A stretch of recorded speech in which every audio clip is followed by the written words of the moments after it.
guys, it's Sekaar, and today I'm going to be going over my stamina Warden build for the Awakened Flame chapter. Before I get started, as always, I'd appreciate if you guys could like the video, subscribe to the channel, all the above. You guys know the deal. So, yeah, hope you guys like the video, and let's get started.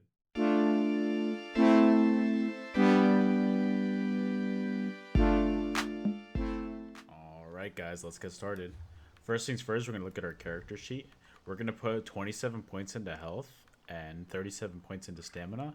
I think that's going to equally distribute the amount of health that we need to make our heals that are based on our health effective, and it's enough stamina so that we're not going to be running out really quickly. We're going to be using the Serpent as our Munda Stone to get our recovery up.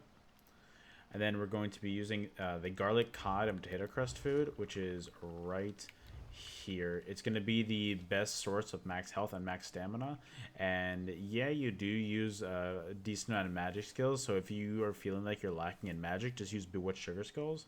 But I don't really feel like I'm ever...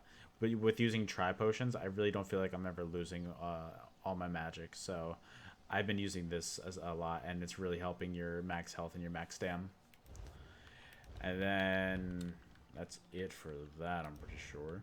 And then our gear is going to be on our front bar. We're going to be using a Hrothgar Greatsword in the Sharpen trait with the weapon and spell damage glyph. And then on our back bar, we're going to be using Powerful Assault, Sword, and Shield. Our sword is going to be powered, and our shield is going to be sturdy. And I put a max health enchant on the shield just to get that max health up, like I said earlier, to help our heals our heals that are based on our max health. Our helmet is going to be a heavy magma incarnate and as always, all of our gear, if you see, it's going to be with a prismatic enchant. But our helmet is going to be a heavy magma incarnate in the reinforced trait. What magma incarnate does is the one piece gives you both magic and stam recovery, and then the two piece is when you heal yourself with a single target heal, you're going to get minor courage and minor resolve, so increasing your weapon and spell damage by 215, and then your armor by basically 3k. So it's going to give you damage and it's going to make you tanky, and you can also give this to other people in your group too, so it's a nice little group build going on too. Our chest piece is going to be heavy Hrothgar and reinforced. And then I didn't explain it earlier. Hrothgar, what it's going to do is going to give you max health, armor, offensive pen, and then stunning or immobilizing your enemy is going to make them burst for 26% of their total physical and spell resistance. So if you time that with a Dawnbreaker, Dizzy, and Subterranean Assault combo, it's going to do some really good damage. A lot of people are running Hrothgar this patch, and it's overpowered. That's why it's so good. Medium Magma Incarnate Shoulder. Powerful Salt Medium Waist in Impen. And I didn't explain earlier, but Powerful Salt is going to give you max health, max stam, weapon damage, and when you cast an assault ability while in combat, you and up to 5 group members within 10 meters are going to gain 3k weapon and spell damage for 10 seconds. So basically, if you're in combat and you hit your vigor like that, you're gonna get the buff, so you're gonna be using that anyway, so increasing your weapon spell damage is gonna be pretty dope. And then also giving that to your team it's a real group build between Magma Incarnate and Powerful Assault, so it's good for solo play and group play. So that's gonna be medium in the waist piece in Impen. Powerful Assault medium hands in Impen. Heavy Hrothgar legs in reinforced, and medium Powerful Assault feet in Impen. And then our 3 jewelry pieces are all going to be Swift, like all my builds are usually. And then the necklace is going to be Trainee, because I really like the way Trainee, like you can fit an extra 1 piece on here by back barring and front barring a set.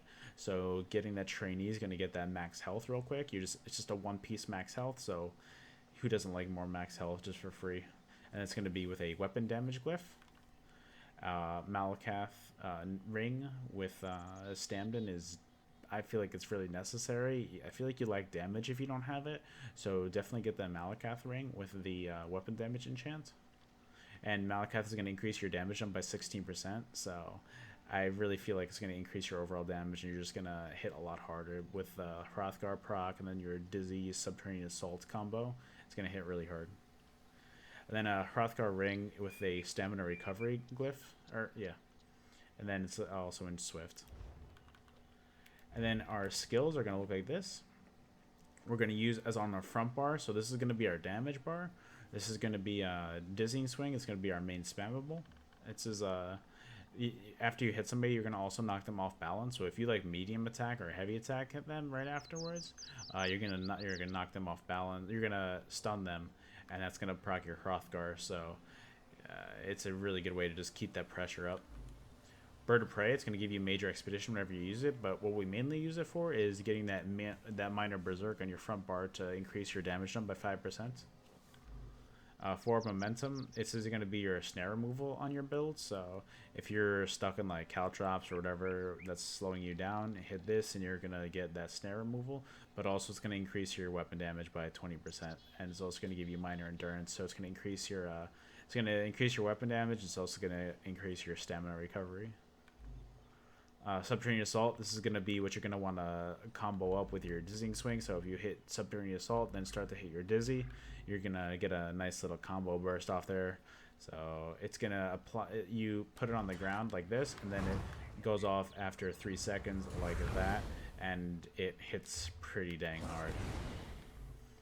Then I like Reverse Slice over Executioner lately, because being able to 1vx and doing damage to other people while also executing somebody, it's going to keep the pressure up on multiple enemies at once, and it's really going to help your overall 1vx experience if you can nowadays. It's really difficult with these patches with these OP sets coming out.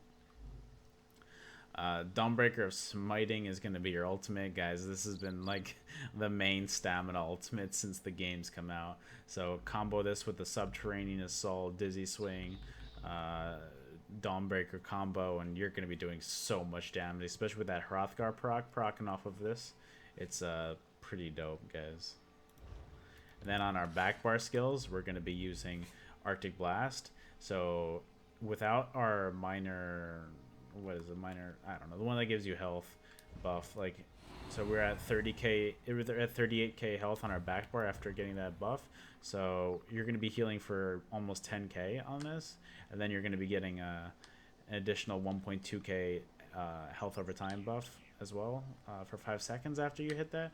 So between hitting that Arctic Blast, which is going to be one of your best heals, which it's not the best heal, but it's the best that you can get on this build.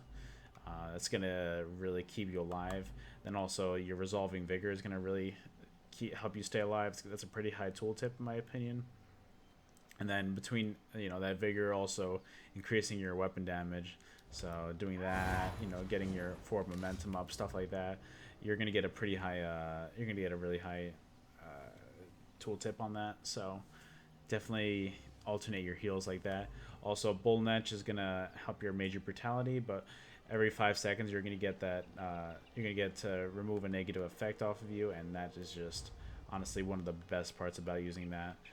Just having that is going to really help your sustain, just like really just keep the pressure off of you. And then also you're going to increase your stamina recovery by 12% by having that active. So that's another reason why you're going to be wanting to have that netch out at all times, just for that Florist skill line. And then also, increasing your damage done.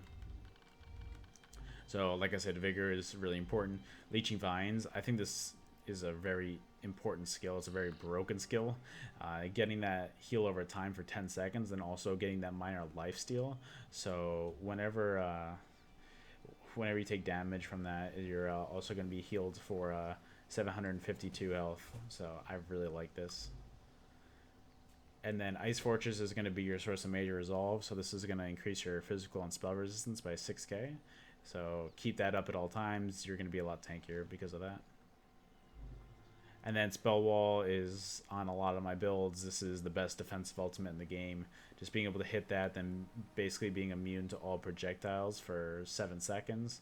And just being able to just have that block go down for 7 seconds is really a lifesaver. If you could just hit that, then get all 3 of your heals out, and then just alternate your heals, you're basically going to be able to stay alive through a lot of stuff. And then our champion points are going to look like this. Our blue slottables are going to be Duelist Rebuff, Master at Arms, Ironclad, and Untamed Aggression. I've been playing with the champion points a bit. I like this setup so far, but if you want to go with other things, I would understand. But I really like these 4 slottables that I've got going on right now. And as always, get those other ones up. So like Tireless Discipline, Eldritch Insight, it's really important. Our red tree is going to be Juggernaut, Pain's Refuge, Fortified, and Rejuvenation. I like so many of the red trees, like so many of these red slottables, but these are the 4 that I've been really focused on, and these are the ones I like. Honestly, I don't know. I maybe switch out Juggernaut for something like Boundless Vitality, but honestly, I really like it right now. You can get that max health up, but I don't think it's really necessary. I think your max health is pretty high right now. And in the green tree, as always, there's only 3 important things for PvP in my opinion. That's Breakfall, taking that 35% reduced fall damage passive is insane in CP. Rationer, who doesn't like free time on your food. And then Liquid Efficiency, you know, having the chance to get a free potion. Guys, as always, those are just the best.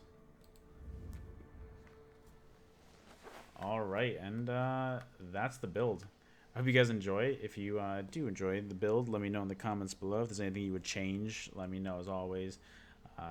I've been really trying out a bunch of new builds, and this is my favorite one that I've come up with for stamden so far. So let me know if you guys like it. Yeah, all that stuff. If you enjoyed the video, don't forget to like, subscribe to the channel. You guys know the drill. And if you want to see this build live in action, you can catch me live at twitch.tv/Sekaar. Alright guys, I'll see you next time. Later.